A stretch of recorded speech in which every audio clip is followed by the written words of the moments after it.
going to demonstrate a right Epley maneuver. You would start out with having the patient turn their head to the right. And we're going to lie down again on the count of 3. So this starts out like a right hall pike. Okay, so we're going to lie down. Ready? 1, 2, 3. Lie down. Again, the patient's head just slightly over the edge of the table. Wait for the symptoms to stop, plus 30 seconds. So the next step would be then to rotate her head, maintaining extension as you bring her over to position number 2. So we'd wait here about a minute, and then we'd have the patient bend up their right leg. Bend up your right leg, and we're going to roll over to your side. In a patient, they may get a dizzy spell here with this next maneuver, so go ahead and roll over to your side, nose down towards the floor, and hold on to the table just so you feel secure. And you'd wait here for symptoms plus 30 seconds. If they're not dizzy, sometimes tucking their chin down can be helpful.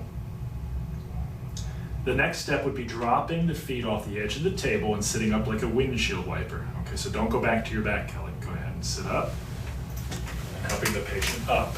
Come back a second, Kelly. If the patient has trouble sitting themselves up, what is helpful from this position is to switch your hands after the patient was done being dizzy. Take my forearm and go ahead and help pull yourself up. Ready? 1, 2, 3. And bring the patient up that way. Again, being here and watching for eye movements when they come up. And that's a modified right Epley maneuver. We're going to show you a modified way to maneuver debris out of Kelly's right posterior canal. The advantage of this is you don't have to hang her head over the edge of the bed, and you also she doesn't have to be flat for a very long period of time. So we start out just like a side-lying test, heads to the left, hold on to my forearms. She's 45 degrees to the left. We're going to lie down to her side. Scoot a little bit towards me. We're going to lie down to your right side. Ready? 1, 2, 3. Lie down. And you want her to bring her feet up on the bed like she did. Wait here, symptoms plus 30 seconds.